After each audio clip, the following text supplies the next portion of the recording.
we met at Fellowship Church 4 years ago. Yeah. So this is, I'm going to tell the story. Okay. Because You're cutting her out already. No, Thanks for coming. It's a funny. Chad's gonna So I can talk plenty. I first met her dad, and you'll hear more about her dad in a minute. I thought at Camp Peniel several years ago, and I don't even remember what the event was. Mm-hmm. But I've read about your dad. I was like, I'm meeting Dr. Randall. Anyway, and then so years later, which is 4 years ago, we're at Discover class, the membership class at Fellowship Church at Plum Creek. And Elisabeth and Eric are in there, and there's probably, 8 or 10 families. And somebody, and maybe you remember this part, somebody mentions Dr. Randall Price. I don't know how that came up. It was somebody else that was in there. I don't know. Yeah, somebody mentioned Dr. Randall Price, and I just spoke up, and I'm glad I said good things. I mean, not that I know any bad things, but I said, I know Dr. Randall Price. He's like the Indiana Jones of the Christian world. And then very humbly and nonchalantly, there's Elisabeth in the back going, yeah, he's my daddy. I was like, no way. So, yeah, that's how we met at the... So you were like starstruck. I was starstruck. I got her autograph. Naturally. Yeah. Then I found out you work with my brother. I did. Yeah. That's right. I worked with John, her younger brother. Yeah, John. You weren't as awestruck with him. We were like this. I love you, John. Yeah. We were like this, but John's a great guy. We saw each other for the first time in a number of years at Clay. We were cleaning up Clay's house. Okay. Cleaning up his property. Yeah. And we just hit it off, man. Yeah, that's cool. Yeah, he was cool. So, yeah, I got to meet your brother first. Before I met you, I met your dad first, and your brother. I feel like I know your whole family, but I met y'all in pieces, at different places. Yeah, and then Clay and Emily, and I don't know, how many siblings do you have? You have John and 2 sisters, right? 3 sisters. 3 sisters. And what are their names? Emily. Alicia, I'm the oldest. You're the oldest. Alicia, she lives in Florida. Okay. And then Aaron. And then my brother, Jonathan. That's and then right. Emily.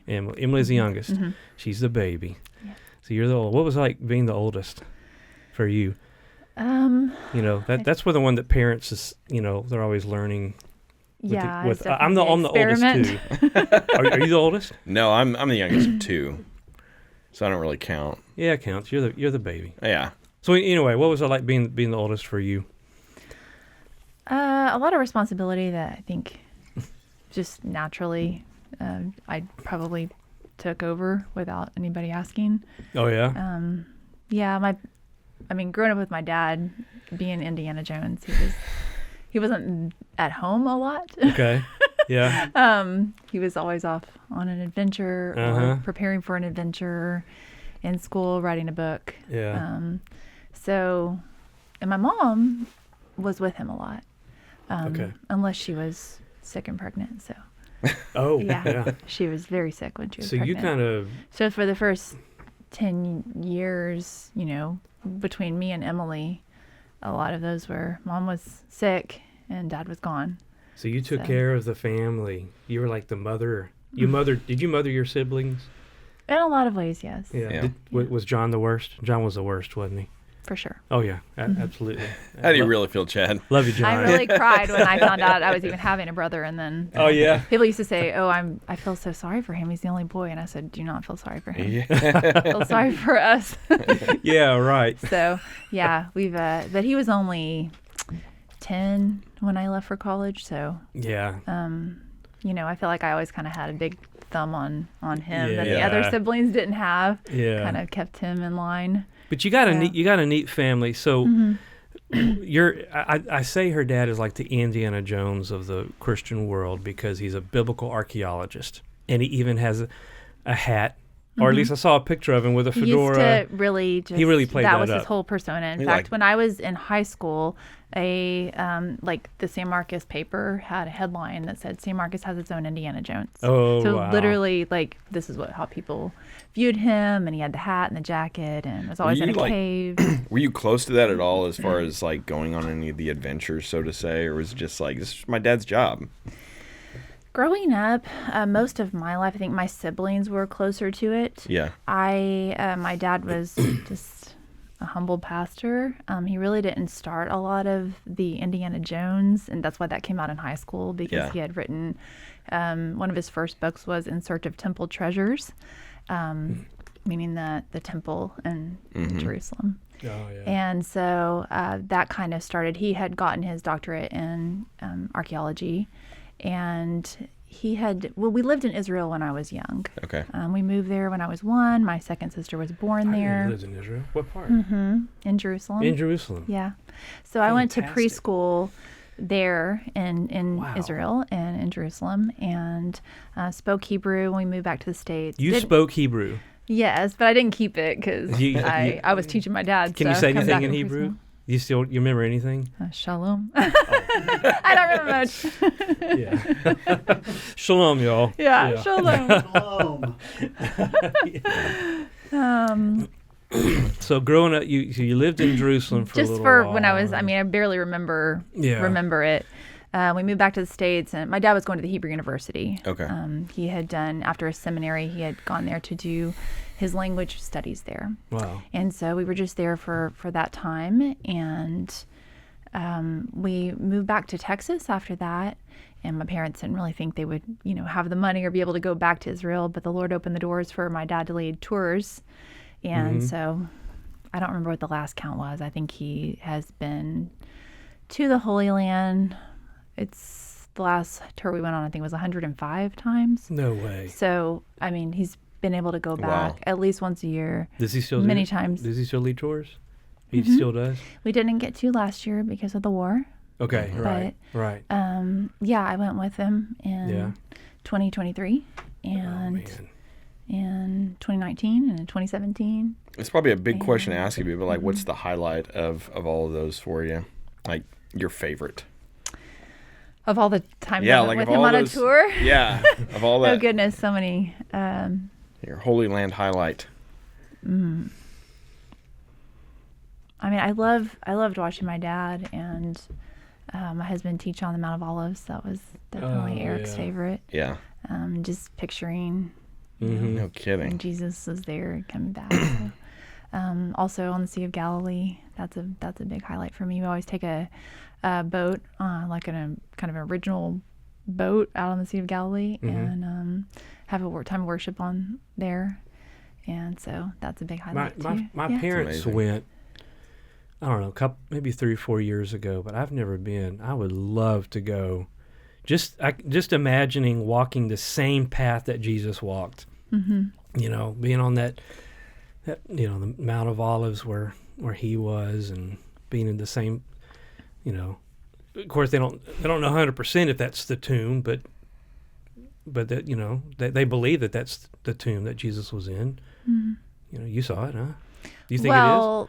My dad would say the place historically, there's the Catholic Church is built over it now in Jerusalem, where that would have been outside the city at the time of Jesus' death. And then there's like a Christian site where we go that kind of looks like Golgotha and like the place of the skull. Yeah, I've seen pictures of that where there is a picture. It's a nice place to go and like picture what it would have looked like, but historically it doesn't make sense that it was there. Okay. Because of the city's changed. So it's kind of like reenactment a little bit. It's the Golgotha. What? Is it Mount of Skull? The place of the skull. The place of the skull. Yeah. So the side, you'll see the side of the cliff, it actually looks like a skull. Right. But your dad doesn't think that's the actual historical spot, or? No, it's where the Catholic Church is built. That's where he just was on the where the Catholic Church is. That would be the place where you can go in, and then usually having a mass and incense, and you can go and see. They have like the spot there. Yeah. Wow. So then you moved. The church was built over it. So you moved back to the States. How old were you? I was 3. So you were real young, moving back. So so having a dad like this, so he was off a lot on his adventures on Mount Ararat. Oh yeah, that's another one. Another highlight. Okay. Yeah. I was, grown and married when he started those adventures, so it wasn't really part of my childhood, but it definitely was part of my adulthood. And yeah, those were interesting. You know what's on Scary. Mount Ararat? No. You want to tell him? Well, Noah's Ark is on Mount Ararat somewhere. Okay. Yeah. Yeah, the scripture says it when the waters receded, it landed Uh-huh. there on, and there's evidence of the Well, there's ark, been a and- lot of eyewitness accounts of like shepherds and people, when the snow melts where they can like see part of it, because it would have there's a possibility that it could have been preserved because it's in ice. Right. So people have been looking for it for years, and my dad has been on multiple expeditions looking for it. So Yeah. Where exactly is Mount Ararat? in Turkey. In Turkey. Okay. So it's way up there. I mean, Yeah, I don't know how high it is. interesting. I don't know how tall. You know how high? What the height of Ararat is? It's high, but it's snowy, icy. It's a climb. It's It's definitely you your gotta be body in- starts eating itself, like yeah, Everest kind of yeah, stuff. So yeah. So you never wanted to go on like up Ararat or absolutely not. no? She's like, I'll take your word for it. Ship's Yes. up there. Gotcha. Yeah. Yeah. My husband went many times with my dad, and Yeah. his main job was to keep my dad alive. So. There you go. So Eric, did he meet you first? Or met your dad first, or how did all that play out? How did y'all meet? We met just by the grace of God. It was, I would say, a chance meeting, except I don't believe anything's by chance.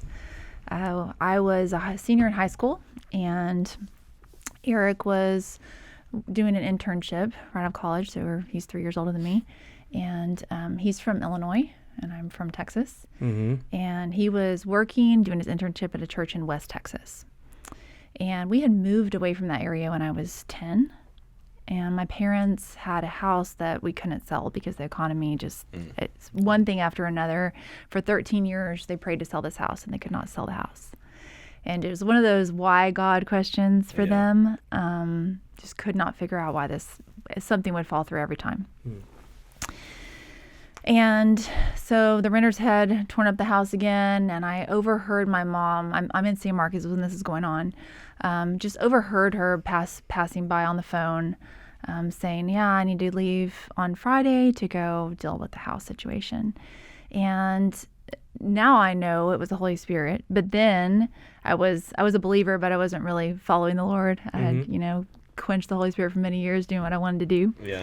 And so I felt this very strong feeling, you're going to go to Odessa with your mom.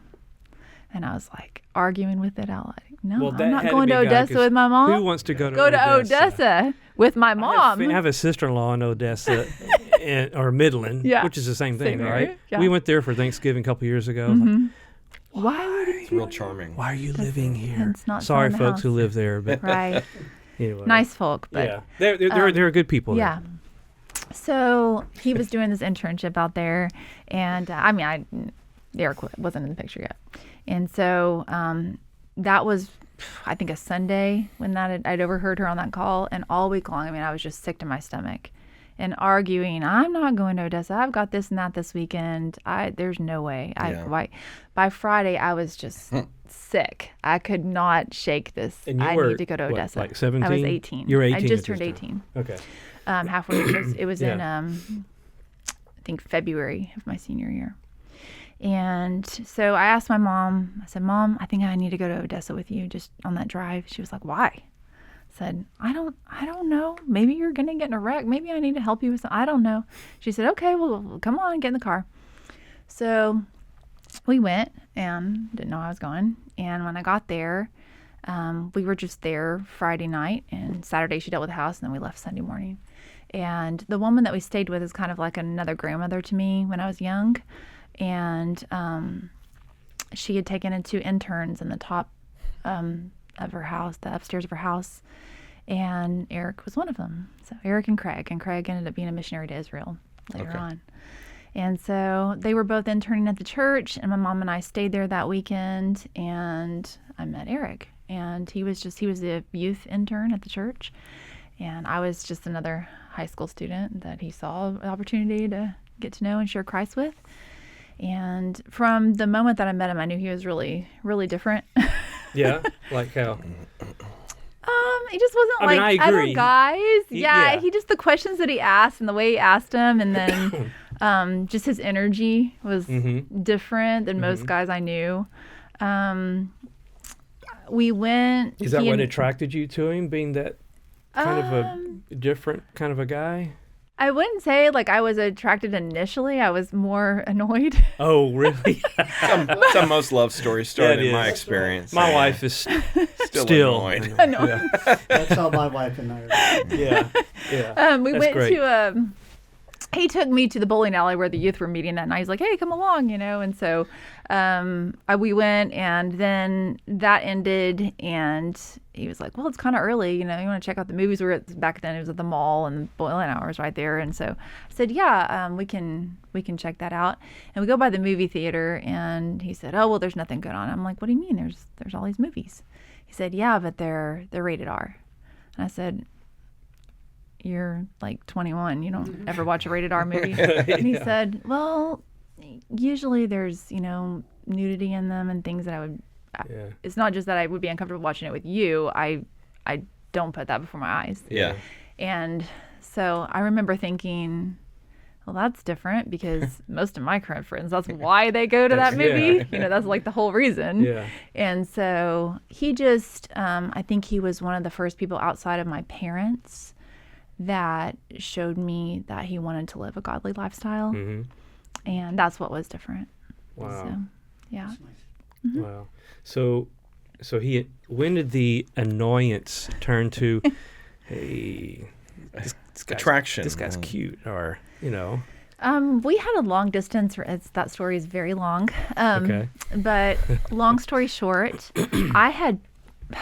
this was more of I feel like it was more of a curse than a blessing for many years. But when I was 10 years old, my mom had told me a story about how she'd always prayed for the man. When she met the man she was going to marry, she would know because her dad died when she was 6, and she didn't have any godly men in her life. And she said, "How am I supposed to know like what this looks like somebody who would be good to marry?" And so when she was sharing the story with me as a little girl, I remember thinking, well, that'd be cool, just to know. And so from the time I was very young, I prayed that prayer too, but I realized it was just for selfish reasons, or just because, oh, that would be cool, not because I really wanted to know God's best for me. That's not where I was in my walk at that time. Yeah.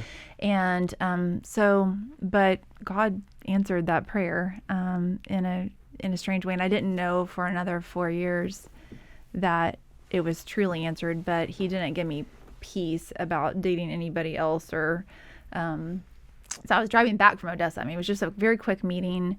Eric, that Sunday, I'd gone to church. He didn't even know I was there. We went with the lady that he lived with. I call her Nanny. And we went with her, my mom and I snuck in the back, like where he was teaching a bunch of youth. And it was a big room with a lot of kids. And so he didn't even know I was there. And I don't even remember what he was talking on, but something in my heart said, I want to marry a man like that. Wow. And for me, that was very alarming because growing up with my dad as a pastor, we always had a lot of missionaries in our home. And by the time they got to our house, which we had a lot of kids, and our house was kind of a free-for-all, like I think they could relax. And I, as the oldest and the one that was usually taking care of the kids so the adults could talk, I saw them as bratty kids, homely parents. They were tired. Now, on the flip side of this, they had probably just gotten off a very long flight and or had been traveling from different states and speaking at different engagements, and they were exhausted. Like but there was furlough kind of situation. Yeah. So I mean, there was just no. That was irrelevant in my mind as a kid. Sure. That I just said, if this is what being a pastor or a missionary is, not just with people that came to visit, but also my parents, and seeing a lot of the church hurt that they went through, the way where they were treated when they just were serving people, and definitely not, getting paid half the time for it. I mean, I remember growing up thinking, missionary, because my dad is a pastor, and we would have missionaries come in and visit. They always wore like polyester, and the missionaries just seemed like, otherworldly. Like Yeah, I'm like, yeah. that's It's what a like, missionary is. I don't want to. Chad, you want to be meet the that. missionaries? No thanks. No. I'm good. Yeah. Yeah, I was not enamored at all with Yeah, I get it. pastors or missionaries growing I up. get it, In yeah. fact, I said, Lord, I will do anything. I will anything else Give me a Date- not date pastor. with my life. Bam, here, take like, this. Yeah. Don't I never say never anymore. My wife said So- she'll never marry a pastor. Oh, and I that's said what I would did for never, 20-something never years. marry a pastor. So the fact that my heart took that leap and said I want to marry a man like that, I instantly kind of was Yeah. like, Did I no just- way, did I what's just happening think to me? that?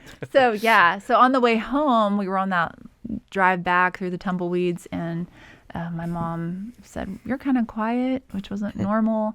And I don't remember thinking about anything, just looking out the window. Yeah. But I remember it like it was yesterday. And I just turned to her and I said, I met the man I'm going to marry. You actually said that I out said loud. that out loud. I told my mom and I told my best friend Stephanie Yeah. when I got back. And what did your mom say? She goes, yeah, you're just infatuated. He's older than you. And I was like, no, I actually don't even like him. Like, and I had a little boyfriend back home. So I wasn't, I wasn't, Wow. I don't remember having any romantic feelings. But toward before you him. guys, before you and your mom left, I mean, you and Mm-hmm. Eric were like, hey, like, let's stay in touch. I mean, how did you guys I really don't kind of think bridge we- that gap? So we actually he didn't even get my number. He got it months later, and I didn't give it to him. We weren't really talking. It was just that, that meeting. And then the night before, he'd asked me if I wanted to help him prepare for what he was going to talk about the next day. And he just opened the Bible. And I remember thinking, I'm really thankful that I was taught some things growing up because I can fake it, because I couldn't remember the last time I Right. opened my Bible. Oh, yeah. And so it was just, for me, it was an eye-opening experience of where I was at in my journey. And Yeah. Eric's the person that just kind of reminded me. Yeah. And that's really what I was thinking about. So a couple months later, he was preparing to leave Odessa and go back to Illinois. And he had a few stops he wanted to make, and he wanted to go to a church in San Antonio. And so he asked Nanny, who he was living with, hey, do you know of any, didn't have any money. So he was like, do you ever know anybody in this area I could stay with? And she said, yeah, you can stay with the Price family. They live, close to there.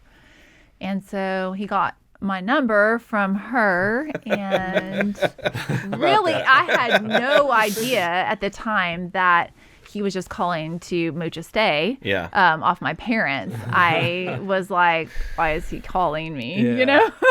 Kind of freaked out. Yeah. So at the end of that summer, I went to Texas A&M, and he went to the Fiji Islands. Yeah. You said that to your mom. You were so confident in that, but you had no reason to believe you'd ever really see Eric ever again. Nope, none. Where was he at when you guys left Odessa, or when you and your mom left Odessa, where was he at? Where was his frame of mind regarding you? Did he have similar, I don't want to say intentions. I'm pretty sure he just thought I was like another high Okay. school student he was ministering to. Okay. In fact, he had even told me about a girl that he had intentions toward in Illinois. So yeah, Okay. no, I had no reason to believe at all. Wow. Okay. Yeah. So we long story short, we stayed in touch. I did not see him. I saw him once when he came to stay with my family in May. And then at the end of that summer, he left to go to the Fiji Islands, and he was teaching at a Bible college there. And occasionally I would get like a postcard from him or an email, but this was like, snail mail, and you'd have to go to the computer lab to check there was no Facebook, or phone calls were not a thing. I mean, we didn't have a cell phone, and it was so expensive. a postcard would be like, hey, how's it going? Just saying hi. Yeah. Not like, hey, when I get back, we're going out. I mean, like, he wrote my name in the sand and like sent me pictures of himself like a couple times. Well, but I mean, that's and then yeah. he would. There wasn't a lot of hope there. Just real quick detour. You did go to A&M? Yes. When did you graduate from A&M? I knew you were going to detour to that. Sorry, In you didn't mean 2000. to hijack this. So I graduated in I saw your 07. ring. Yeah, we're going to delete this out. Very cool. Thanks, Jerry. Yeah, I know. We We're just gonna leave this out. He talks about That's the Aggies. fine. We're anytime gonna two talk about Aggies get Aggies. together, we Who put our invited rings you together, anyway? and it's just like Captain Planet. So, anyways, sorry. Are you done? I'm done. Yep. I'll sit back. You Listen sure? now. Yep. Okay, so first date. Tell me about the first date. Who asked who out? I don't know that I don't remember a first date, honestly. Well, Really? I kind of, not really. we were friends for years, and then he was coming back through. He was in Dallas visiting a friend and visiting some churches that had supported him to be in Fiji. And him and his friend came through College Station and saw me. And that was the summer before my senior year. So he started going to Fiji to teach in this a Bible college or a Bible school kind of a thing, and he was early 20s right this time. So his 21 passion, his heart for missions was evident really young, and it just grew from there, right? Yeah. Yes. But you never really had a desire to be a missionary, did you? Oh. Growing up, or? Well, from the time I was 6 years old, I believe God was calling me to the mission field. Okay. That was my big, nope, anything You're but that. fighting it, yeah. Okay. Because of my warped view of what the mission field was. And then there was the go to Odessa, Elisabeth. Yeah. You meet the man of your dreams, and you will be a missionary. Yeah, I remember my one of my college mentors at church, and this was after I had really grown in my walk with the Lord, and I had just decided I wasn't going to date or anything, and she kind of asked me why, and she said, and so then I told her. She was the only other, the third person I'd told about this crazy conviction that I had that I was going to marry this guy who I'd seen. Odessan. So I'd seen twice. He's actually from Taylorville, Illinois. Yeah. And she said, well, at what point would that become a no for you? And I said, I guess when he marries somebody else. I was kind of waiting for that to happen. And she said, okay. So anyways, when he came through to see me, that meeting did not actually, I wouldn't call it a date because we were with his friend, and it was really awful. I decided I really could not, Lord, this cannot be, this cannot be it. Yeah. But I thought maybe I was just being released from that conviction because he was very flighty and directionless, and he couldn't decide if he wanted to go back to school. He just wanted to be on the mission field, and he wanted somebody to pour into him and teach him. He didn't want to have to go back to school for that. And so I said, you're in Dallas with Jeremy. You should check out Dallas Theological Seminary. And he's like, I don't have time for that. I got to get back to this and that. I said, okay. And he left, and I remember praying with him about it before he left. But other than that, I thought I'd never see him again. And that there was no reason to. And that was on Sunday. And I got a call from him on Tuesday. And he said that on Monday, he had decided to go check out a class. And that the professor who was in that class had said the very thing he had been praying for 4 years, which was when you go to God's Word, he wanted to know from God's Word what God intended in the Scriptures, not just somebody else's opinion about it, but truly what did God intend, which means he needed to learn the original languages. And he said, I'd been praying that, and I've been praying for somebody else to teach me that. And when the professor said, if you come here, this is what you will get. And he said, it just was like the Lord said, quit running from this. Yeah. And so, I'm in College Station. He had been back from Fiji for a couple years, but he was in Illinois. I mean, we never saw each other. And so he said, I've already talked to admissions, and I'm going to be around for a while.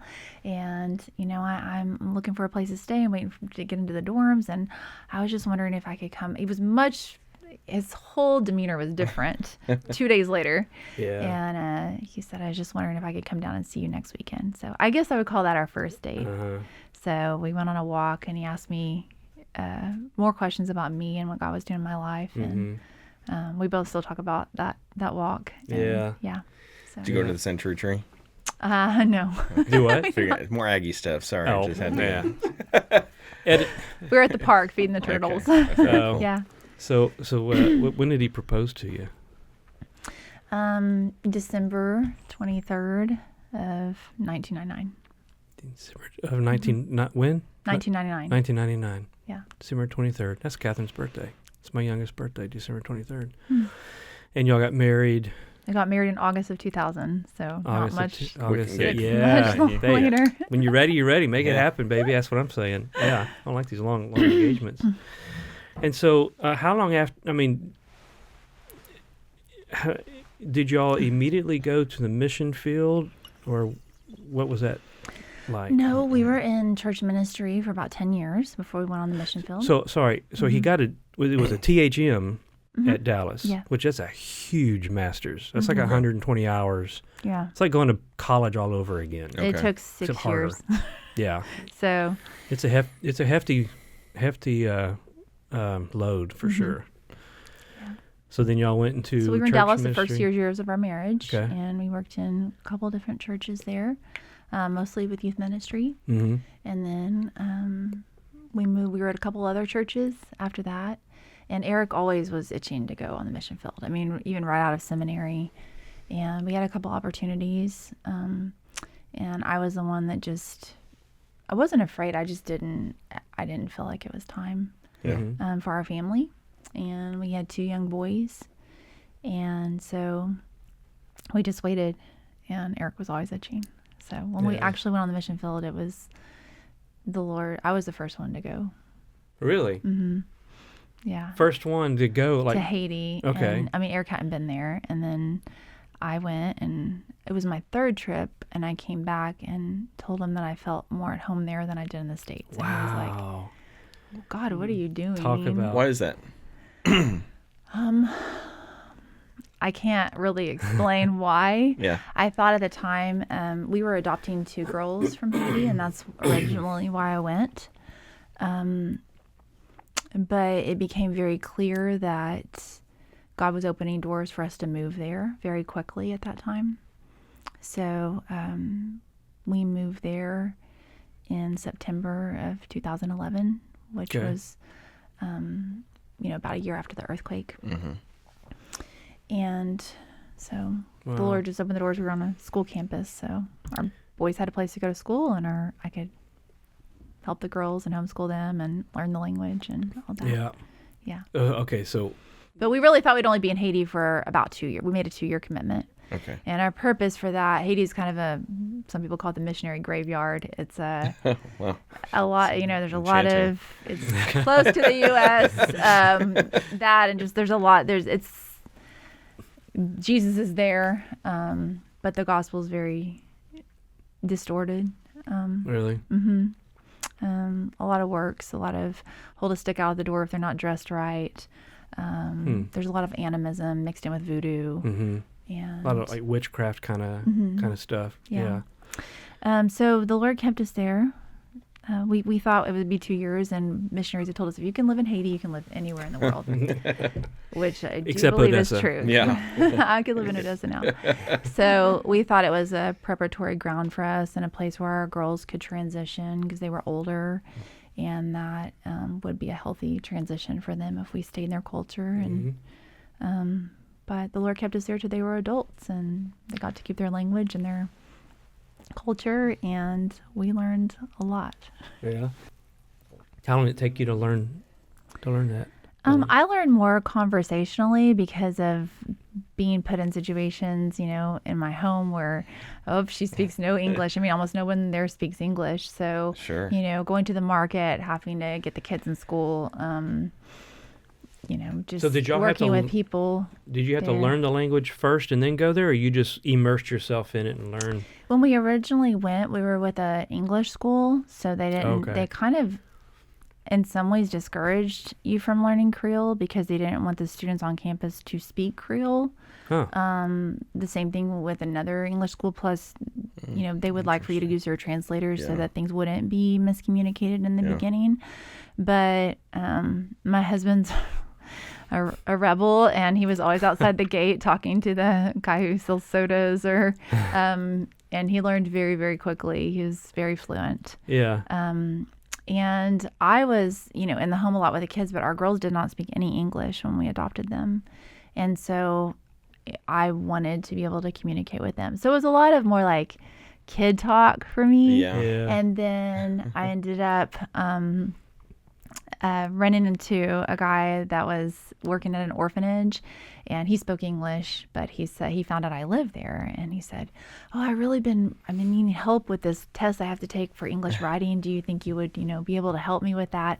And I said, "Yeah, if you'll help me with my Creole." Yeah. And so we traded services. And that was probably a big leap for you. And like now I can speak adult Yeah. Haitian Creole. So I ended up that guy, and then the woman that he married. Yeah. Became good friends, and we ended up partnering together in ministry for the next 10 years. And they actually live in St. Marcus. Oh, they do? They came What a and small That is world. on That's a crazy. political asylum because of the situation that's happening in Haiti now. So, yeah. So how receptive were Haitians to have conversations with you guys? What was that like? Oh, they're very receptive. I mean, you have to be willing to let them laugh at you because Sure. you're going to get things wrong. And I think that's why a lot of people don't want to do it, because they don't want to come across stupid to the people that they feel that they're supposed to be teaching. Uh-huh. But our view a lot of times is that the Haitians were teaching us, and we wanted to be in their world and be able to go into their homes and actually be in a relationship with them. And so, we didn't mind that so much. So for me, it was more out of desperate necessity. I didn't know how to use this pot. How do I cook? And this, what is this thing It's that really I'm we're eating or we're not. eating right now? Yeah. So how do I go to the store? So yeah, but we did learn and got around really well, and we moved from the school campus with a lot of Americans and other foreigners and diplomat kids to a much more rural area of Haiti, and lived in a Haitian neighborhood, and borrowed eggs from our neighbors and had to really learn how to live in a Haitian community. We lived without running water or a car or electricity for a good portion of 8 years.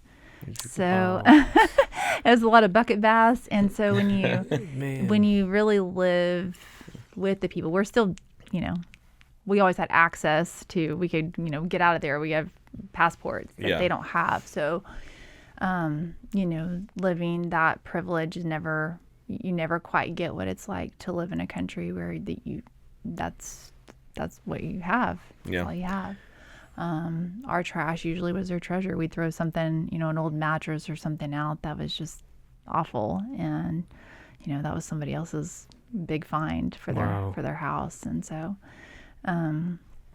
with our kids growing up with those kids, and those were our friends. Yeah. A lot of them have since come to the States, and my husband's met them at the border, and a lot of our neighbors we've got to see on this end of things. Yeah. And it's just been neat to walk that journey over the years with them. Eric told me one time, and it was after he told me this. We're at Texas Bean and Brew having coffee, and I said, I need to spend more time with you. I need some percentage of you to rub off of me, because I love your faith. He told me one time, he said that you and him would go to Haiti. This is after y'all moved back. Y'all would go separately. Mm-hmm. And what was the reason for that? Why wouldn't y'all go down there at the same time? Because we didn't want to leave our kids. Like, if the kids weren't going with us. Yeah. We just wanted one parent to be home with the kids. He also said that if both of y'all go and something happens and both of y'all are killed, you want one of you to still be with the kids. Mm-hmm. There was a story, and that's a mindset. I didn't know it was that dire of a situation over there. Mm-hmm. It's bad. Okay. It's pretty bad. Okay. Yeah. I had a friend who's gone down several times and taught at a Harlan Betts, Dr. Harlan Betts. You ever heard of him? He knows your dad. Everybody knows your dad. He's been going there and teaching at what's that Prince? What's that place? Port-au-Prince? Port-au-Prince. Thank you. Yeah, I knew Prince was in it. I think there's a seminary there or something he was teaching at, and he can't go down there anymore because of how dangerous it is. But there's a story you told, Elisabeth, about how just about the danger of Haiti and what you guys have had to endure for the sake of building those relationships, sharing the gospel of who Jesus is. Christ died for our sins and rose from the grave. Trusting in him alone, he gives us everlasting life. Tell us that story about, you know which one I'm talking about the About the gun to your There's head. so many. Yeah. That one? That one. That was, listen to this, man. This is incredible. I think it is.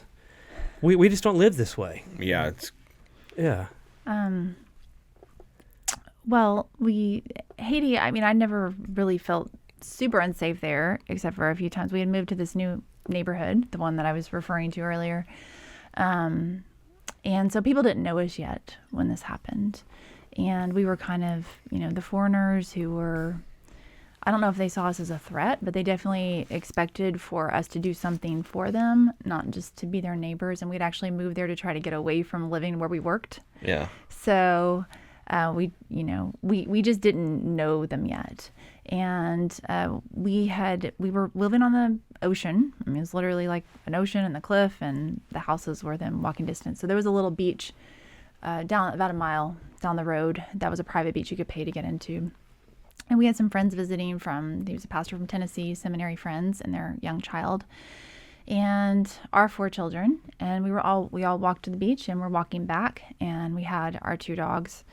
And at the beach, we had an incident where there was it wasn't somebody that lived in our neighborhood, but he was a local fisherman, and there was some trash, and I guess our dog got into the box of trash, and I'd shoot it away. I didn't even eat it, but he saw an opportunity for just some money with some foreigners, and so he accused us of stealing a fish and had run ahead, and this story grew, and then the fish was it was like a sardine, but then it was 3 feet long, those and fish stories, they yeah, grow. this big Literally, fish. So yeah. anyways, Haiti's the culture's very reactionary. And when he got this in his head, when we were ew, the beach owner was sitting upstairs and she saw the whole thing happen. She said, "Leave them alone. Nothing happened. Don't follow them." But he had already gotten it in his head that he was going to get some money. And so when we were kind of oblivious because we just had Sandy kids and we're packing up to go and weren't even really aware of what was happening. And we had never really had anybody that hadn't taken no for an answer. No, we're not going to buy that, or we're not going to do that.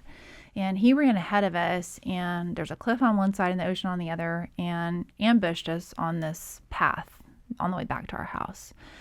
And we had a couple neighborhood kids, and then our friend's son, our 4 kids. Some of them were small children at the time.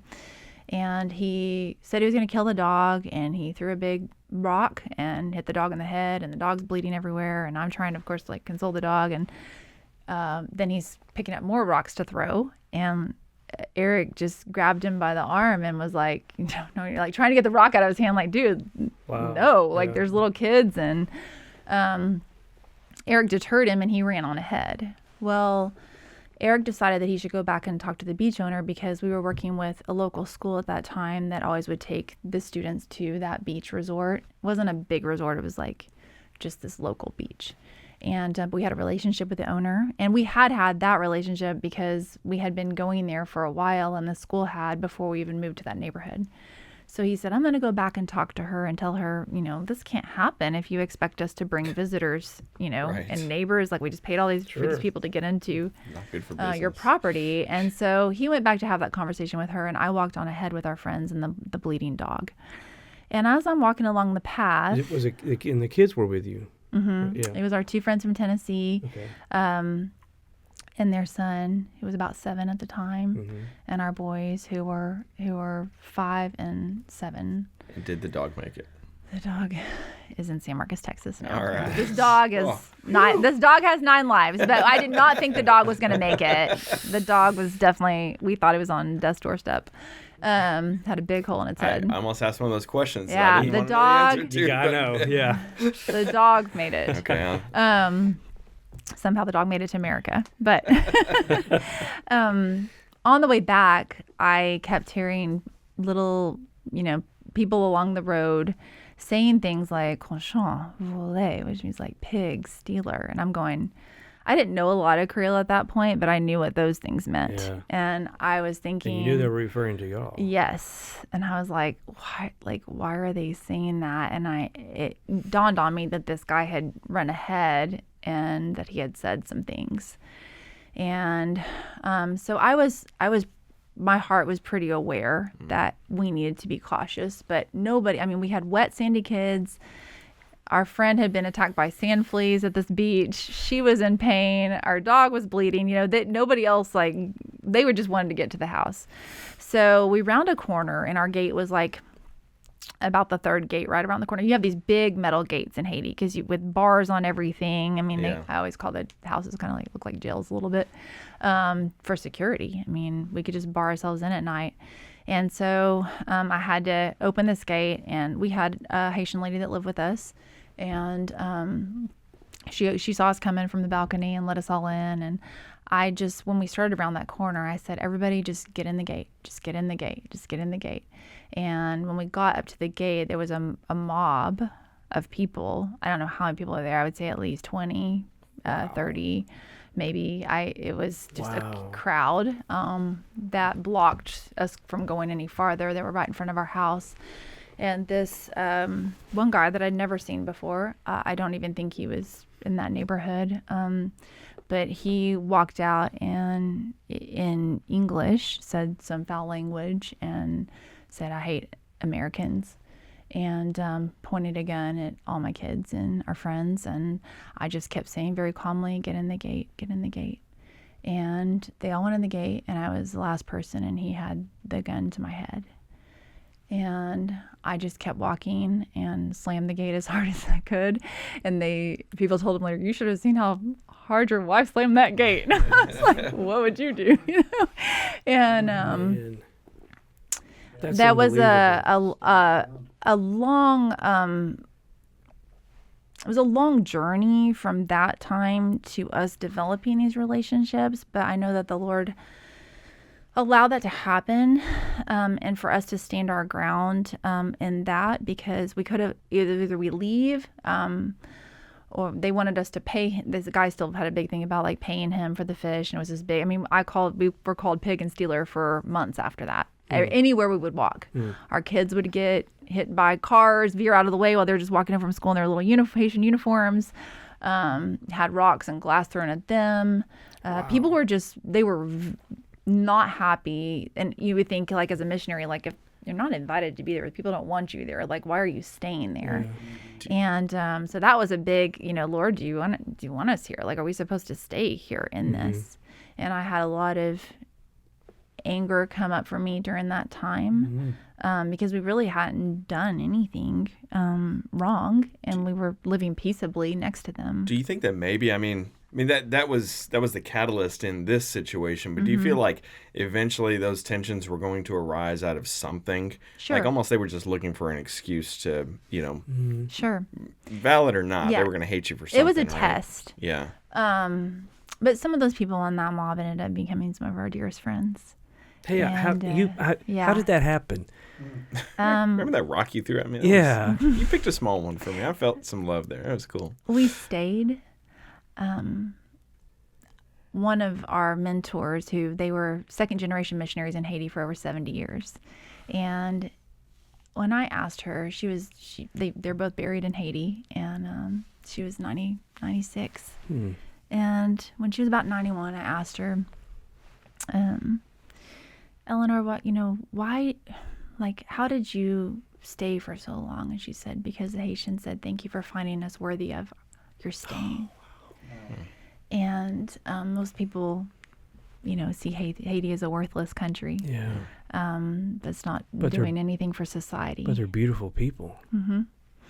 And so, we didn't think we would be there more than 2 years, and the Lord just kept us staying. And I mean, if it was just up to me and my flesh, I would still be there. That's where my heart is. That's where I want to be. We still have a house there and stuff there, and haven't been able to get there for 2 years. Because of the gang wars that are happening and the road closures. Like, I'm just blocked in on every side. I can't get there.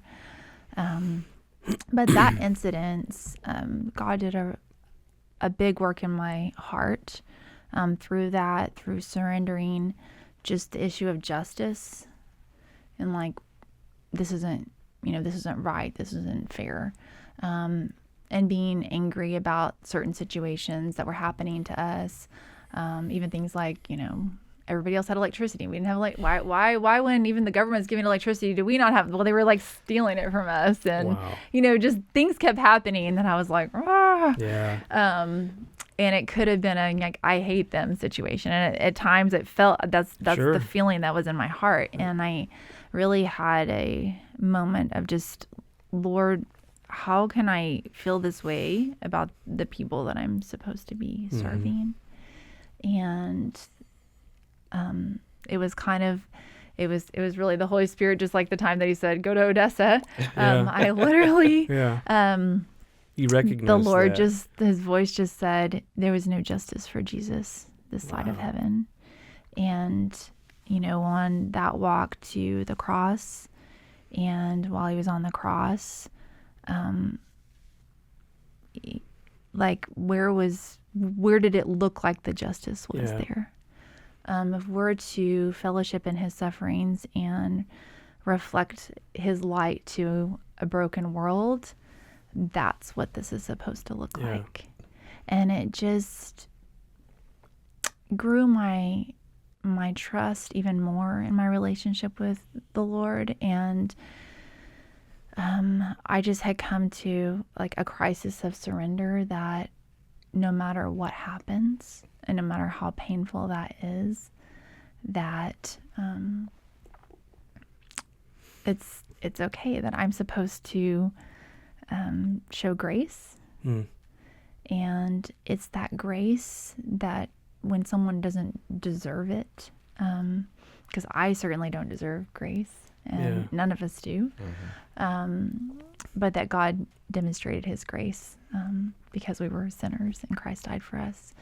And so because of grace and giving that, then I could experience peace in whatever situation was to come. And I think from that moment on, I mean, there's been lots of times with my adulting kids and, where I have given up that peace, but I've always been able to circle back to it. And I know that's something that, going back to my dad, that my parents taught me, just not just to trust the Lord, but that the Lord is our trust. That he is our confidence, and we don't see like the justice in a situation, that we're supposed to look to Jesus in that. So I remember you saying also that there was times where Eric was dodging bullets and running back, and there, you mentioned that there were so many stories. People ask you, how are you doing? How are you getting through this? And there's so many stories of times where you just had to give Eric over to the Lord because of his rebel spirit and his wanting to, do it needs to be done to. Eric and my dad, I think. Yes. Yeah. There's times I didn't know they were alive on Mount Ararat. Which I think you saw, it was like Mount Ararat is what, 16,900 feet. I was going to say about 17. That's that's not a short mountain. So y'all come back to the States. I mean, you serve the Lord. You're showing his grace, learning his grace, and loving the unlovable, and just amazing things. And then you get news about Eric's cancer. And when was that? And what was what happened? First we got news of our son's. He has a rare disease, and so that was one of the things that. We came back during 2019 to try to get him some medical appointments and figure out a diagnosis for him, which happened in 2020, and then COVID hit, and then Haiti closed. And so that kind of grounded us here for a time. And at that time, our girls were both adults. They needed to, find jobs and learn how to live in America, because everything in Haiti was closing down, and there was really nothing that they could do at that time there. And so we got our son's diagnosis, and for many years it really, it still, I guess, has felt that we've just been attacked in one way or the other. If it was my youngest son and my husband are both evangelists. They both love to share the gospel. They're both very vocal people, never meet a stranger.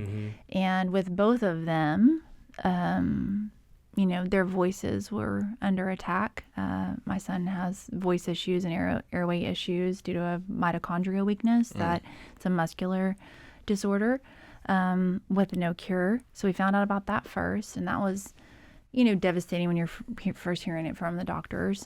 He's doing pretty well right now. And just walking through that with your kid, which I know you know what that's like, Chad.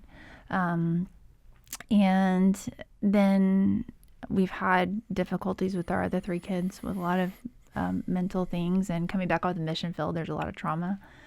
And then it felt like we were just coming up for air with some of that. And actually in the middle of a crisis with our daughter, when my husband was diagnosed with oral cancer in December of 2022. It was like Christmas. It was right after Christmas. Mm-hmm. So it was in January of 2023, he had surgery to remove that. And that was successful. It didn't seem like a big deal at the time. He just had some cancer taken off his tongue. And it was a big intensive surgery. He was in the ICU for 7 days, but, he recovered well. He didn't have to have chemo, radiation, or any of the things. Like, he just bounced right back and was traveling. And and that's about when I think you and Eric you were friends before that. But we knew each other before that, but that's when we got pretty close during that time. So, nothing kept him down really. And even though he had to learn how to talk again, he, did our niece's wedding, officiated that in March, and his surgery was in January. He was teaching ESL. So, he was he was the global development director for our mission, and then also the missions pastor at our church, he was not at that time, but he was doing a lot of mission stuff. Yeah. And so about 8 months later, he started having a lot of pain that he hadn't had, and not being able to sleep. And he kept going to the doctors, and there was just they just kept saying it was a tricky case. He had to have a tracheotomy because of being, when they did the surgery in his mouth, they needed to be able to tube him so he could breathe. And so he had that at the initial surgery just as a precautionary measure. And it kept opening up, which is not normal for your, tracheotomy site that you had at a previous surgery, just for that reason only, to reopen. And I kept having a lot of problems with that. And nobody could figure out why. And this last June, 2024, he went in we had done a scope the week before, and they had seen they said it was granulation tissue, scar tissue. They were going to go in and laser some of that out. And while he was in there for the outpatient surgery, they discovered a very large tumor in his airway. It was trachea. And we weren't told this until a couple weeks later when we were referred to MD Anderson in Houston. But the tumor that they discovered was an anterior presentation of tracheal cancer, and it was the same cancer that was on his tongue. And there were no other cases of this. Like, the, head radiologist at MD Anderson had been there 38 years. He's like their guru, and the head and neck surgeon deer in headlights, had never seen this before. And so they didn't know how to treat it. And they said that it was there because it was implanted from that original surgery. Somehow they had transferred cancer cells from his tongue to his trachea during that tracheotomy procedure. And so in all those months, this tumor had been growing, and it was inoperable. And they did chemo a few weeks later, and that they didn't really know what that was going to do, but it disintegrated the tumor some. It fell into his lungs, and he aspirated and ended up in the hospital. I took him in. They wouldn't have admitted him for the tumor because they had already told us there was nothing they could do. You couldn't intubate him, and oxygen was difficult, but he was slowly suffocating to death. And so August 5th, we went to the hospital, and he was admitted for aspiration pneumonia, not for the cancer. And they didn't expect him to live through the night that night. They told me there would be a 0% chance. And I said, we'll see. And the next day, they told me there was a 0% chance that he'd ever leave that room. and I called the elders to come and pray, and they hadn't even walked in the door yet. And Eric was fairly incoherent. I mean, he had been texting on Kleenex boxes and, just not, he's not very aware, and he's on a lot of pain meds. And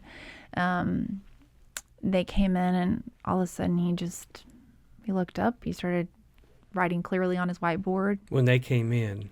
Mm-hmm. Amazing. And he was just writing incomplete sentences, and he was in his right mind from that point on, up until like his last couple of days when he got a little bit sleep deprived, I would say, but still could conversate. Yeah. So we were in the ICU, went up and down from the ICU trying to get off that for a few weeks, and we're there for over a month in Austin. And then he got to go to rehab for 2 weeks, so we did get out of there. And then he came home for a week.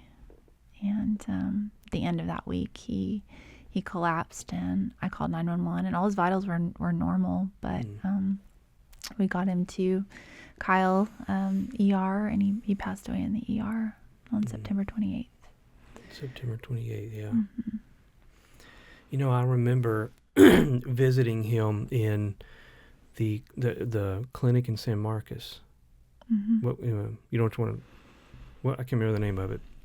That hospital and we were at so many. Yeah, I know. One of those places. Okay. And I had some time alone with Eric, and Eric did not look like Eric. He just, that's what chemo does, and I asked. Were you at the rehab in New Braunfels? That's where it was, the rehab. Okay, that was in New Braunfels. Yeah, New Braunfels. Okay, yeah. I knew it was south of me. Mm-hmm. And I asked him. I said, Eric, what because Eric is this. When you think of a man, when you look up man in the dictionary, Eric's picture is going to be there. I mean, the guy dodges bullets for telling people about Jesus. I mean, has a wonderful family, and those kinds of things. That's just that's when you think of when you think of Eric, but he just didn't look like himself. But he didn't talk a whole lot about here's what's going on my inside. At least not to me. So I asked him one time. I said, "What is just me and him? So what is this doing in your mind? How is this impacting your inner man?" And he got quiet, and I thought it was probably 2 minutes. He just looked down, and he was just silent. And he looked up, and he smiled and goes, "I just want to serve him. That's all." Wow. Yeah. Yeah. That. Even when we were in the hospital, he was sharing Christ with everybody he could, and it was just the mission field because we had nurses that would come in that were from so many different countries. And, and Eric was a lover of languages, so he would usually know something to say in their language, just even an initial phrase or hello, and that would make him. And we even had a Haitian lady come in. I was going to say, I thought and the doctors thought that he was just.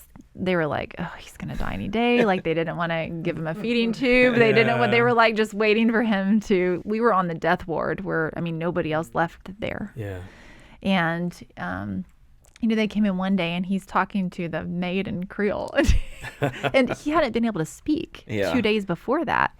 And this had all opened up, and that's why he couldn't speak. But it was closing. They were like, "This guy's talking," and then he was walking. He was like, all of those things happened. Even the day he died, he was running around and told me I wasn't going to lock him in the bedroom, and he was going to go where he wanted to go. Yeah, that's one of my favorite books. It's called Tuesdays with Morrie. Have you ever read that? Have you read that, Chaz? Which one? Tuesdays with Morrie. I've heard of it. I've heard of it. Great book, and the whole premise is that Morrie Schwartz, he's a professor up at Brandeis, and he was diagnosed with ALS, and his one of his old students was a big time sports writer with the Detroit Free Press, and they 60 Minutes or whatever ran a story on Morrie Schwartz, and the writer, his name escapes me. He's like, "Oh my gosh, that was my professor," and so he starts flying from Detroit to Boston every Tuesday and says, "I want to write a book about you." And it was just amazing that, Moore is still teaching. He's got ALS, so he's of sound mind. His body's just quitting on him. Right. But they talk about all these different things that when you experience love and marriage and success and money, all these different things, that as soon as you start seeing them through the lens of I'm dying, it has to be different, right? We're all dying, but right now we're all just, I need, I got to pay the bills, or, I hope that who I find for my kids are really happy, right? We kind of see them through the lens of as if we're going to live forever. Mm-hmm. But, with what Eric was doing, truly at that point, he was missioning, but maybe, I don't know, through a different lens at that point, right? Did you see that at all? I expected to see that. Yeah. Because I think that would be the normal response. My husband was not normal. Sure. I don't think even the day that he passed that he had any, I knew that he knew that he was mad at me when I asked the head and neck surgeon who said his tumor was inoperable. And I asked, how long does he have if he doesn't do anything? Mm-hmm. And she said 2 months. And he was really mad that I even asked that, because it was, just like he didn't want to put a limit on anything. But I don't think he believed he was going to die. We'd had a conversation the day before about when he wanted to do his next therapy. And he was like, oh, let's start in 2 weeks.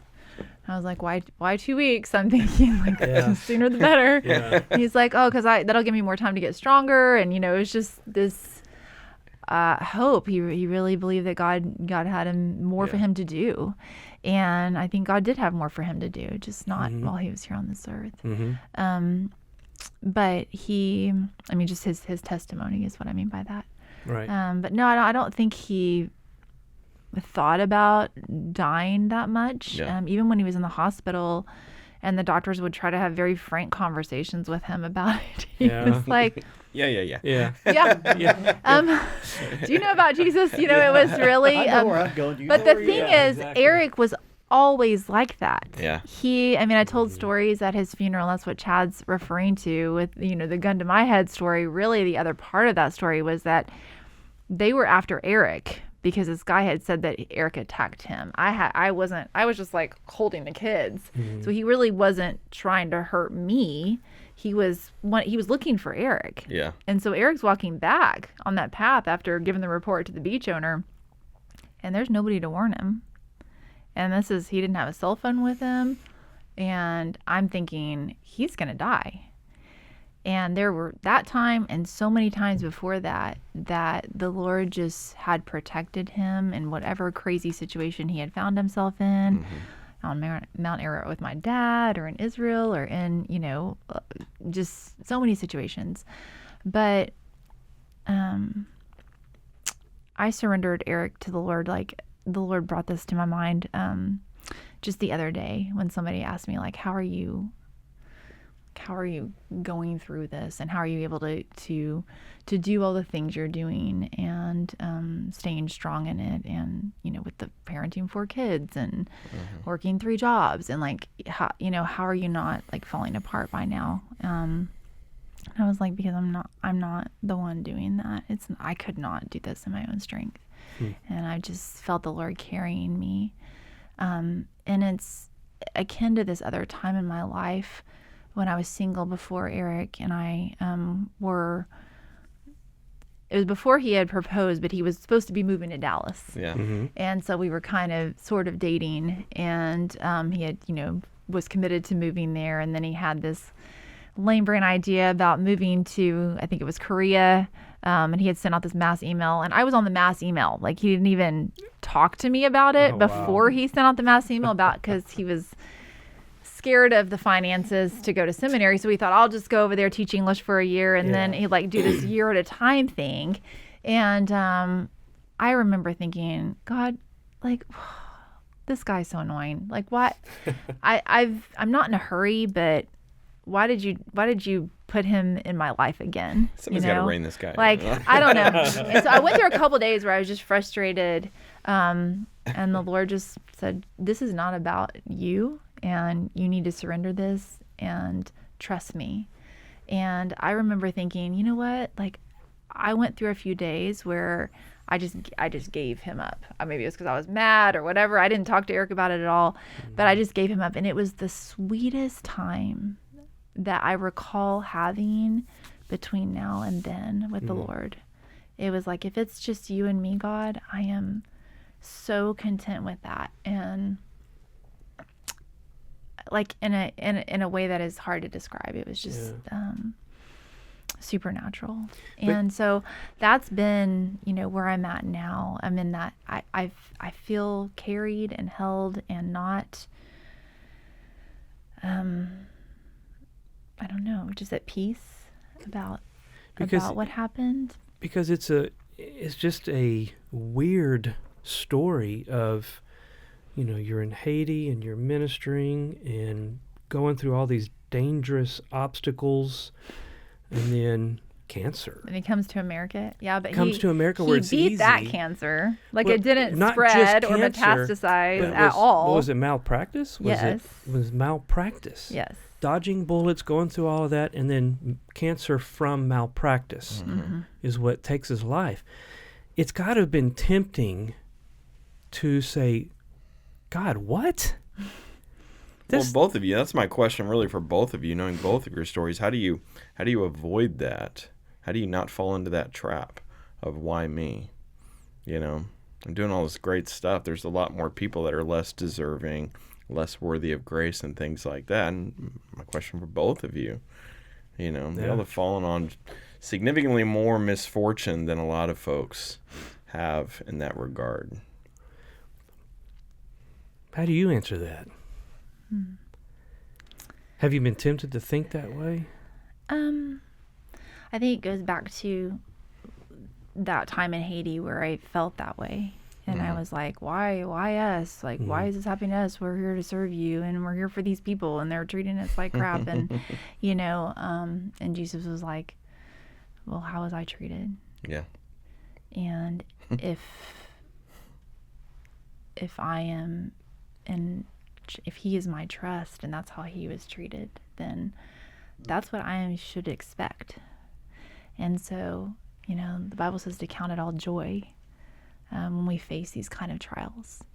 And I know for Eric, it just, he wasn't deterred by them. Asking why is, I believe that's great. It's fine to ask why. It's natural. It's natural. And for me, when I ask God why, depends on where my heart is, I think, when I ask it, but he usually answers me. Maybe not fully, because we don't get to see things fully this side of heaven, but he usually answers me. This is, there's a bigger purpose in this that maybe you can't see, or that he gives me glimpses of down the road. Some of that's just, I've been in a relationship with the Lord for 41 years. And so looking back at all the times that he has clearly been so faithful when I couldn't see why this circumstance was happening to us, and it felt so wrong. And then something would happen that would give me a glimpse of, oh, you were doing other things behind the scenes that I couldn't see in that time. But as I chose to trust him, he let me see the why of that. And it's hard. That would be 10 more podcasts, but I think that I shared at Eric's funeral that God answered all of my prayers, every single one, very specifically. And so while I'm asking why, I'm also asking how. Do you want me to walk through this with you in a way that glorifies you and points other people to you? Because that's the only reason why we're here. And so if me going through this, if Eric walking through that, if our kids walking through what they have points other people to Jesus, that's the why. That's the answer to the why. And that brings me a lot of joy and peace. I agree. And for me as well, I mean, when Christina died, you you're shaken to the core. I mean, you're not supposed to experience things like that. A parent's not supposed to experience a loss of their child. And so asking why is natural. But then going through realizing that, all right, God, you are either who you say you are or you're not. Mm-hmm. And you're either good or you're not. Yeah. That's a big bluff to call, Chad. And you're, and I know you're real. Yeah. Mm-hmm. And I know you're good. And I know you love me. And I know your grace is sufficient. I know it is. So either I believe that or I don't. Mm-hmm. And he could have prevented it if he. And he could have prevented it. Mm-hmm. But there was a turning point for me on the question of why was when I got to a point. I think you mentioned the word trust so many times. I think God just trust me. I know this hurts, but you don't see my picture. Well, you don't see what I'm seeing. Will you just trust me? And a big turning point for me, and it didn't happen overnight. It took time. Was when I got to the point where, okay, God, I don't have to know why anymore. I just trust you. Mm-hmm. That was huge. Yeah. That was life-changing. Pretty liberating type of It was moment. very liberating. Yeah. It's like Right. a ton of weights, a ton of Yeah. bricks lifted off. And Yeah. so And I think there haven't been so much of why in this last part of the journey, and even for Eric, like I don't remember us sitting there going, "Why is this happening to us?"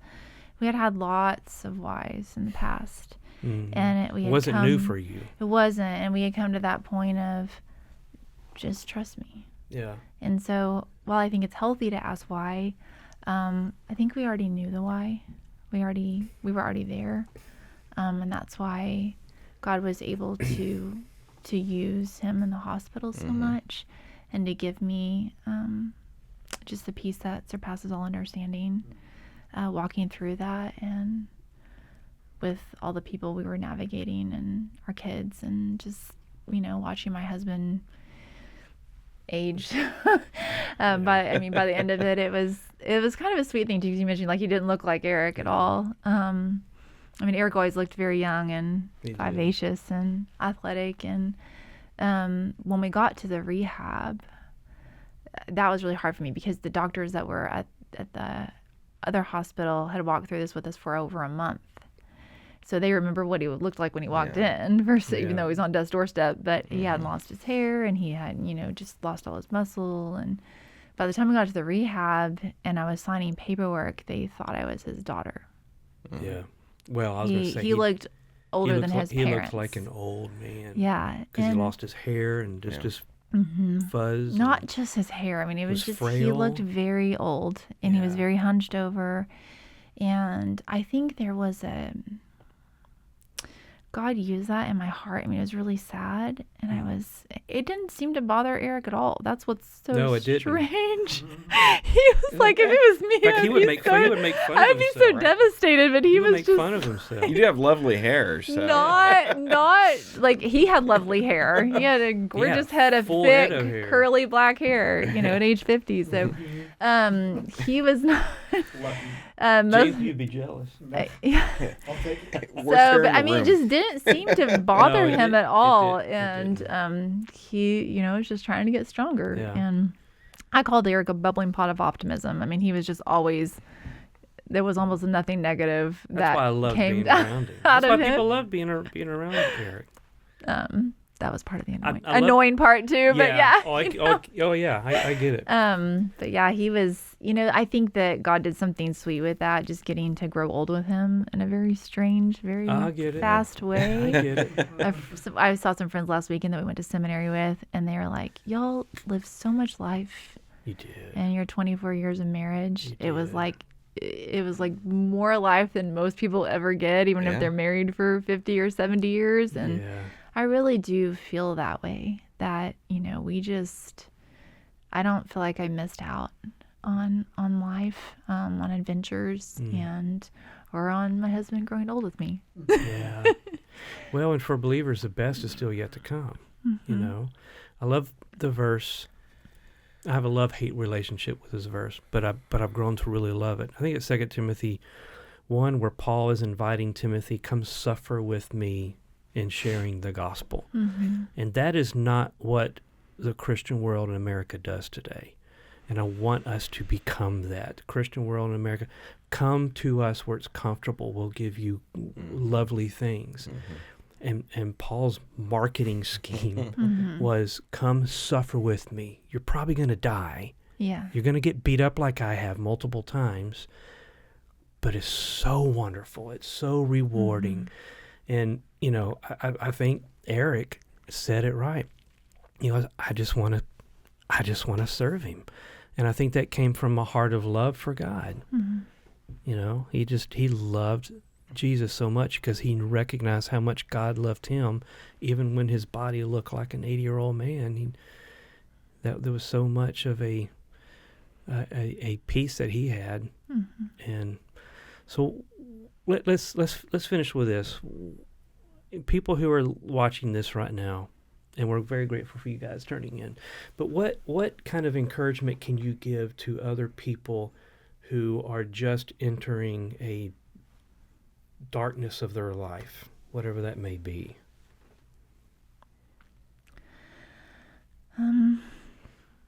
I've walked through lots of periods of darkness for various reasons. At one point, you know, my husband and I did youth ministry for many years, and walking through things with other parents, I thought, oh, my kids will never do that, or I couldn't imagine going through that. And I said about a year ago, I think we've just about been through every scenario you can go through as a parent, or you know, on the mission field. In ministry, where there's a lot of hurt and betrayal, and trusting is hard.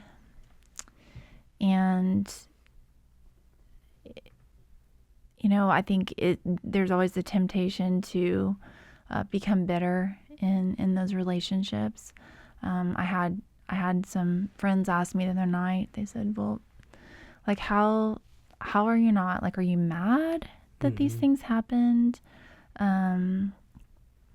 And I said, well, I've been mad at things in the past, but if I'm really mad, what am I really mad at? Because ultimately I might be mad at the circumstance, or at the person who said or did this, or at the doctors who, you know, made a mistake. But I really am saying I'm mad at God because he allowed that to happen. And if I trust him, you know, not that, you know, you can be angry and do not sin, you know, not that those emotions are wrong in and of themselves, but on my journey with God's faithfulness, I've learned to trust him, and that whatever he does is good, and it's for my good, and it's for someone else's good. And when he says no or wait, that there's a better yes that I can't grasp. I just haven't grasped it yet. And so, you know, to ask yourself, what am I really mad at? Because the root of that is that you're really mad at your Creator. And it's a good point. You can't come to a place of peace until you reconcile with that. And, you know, and I think the justice question goes along with that too. You know, but if you look at Jesus, how can he be mad? Because he suffered all things for us. And that's how you thrive, not just survive. Elisabeth, thank you so much for being with us. Appreciate you. Thank you so much, both of you guys. I don't know if we can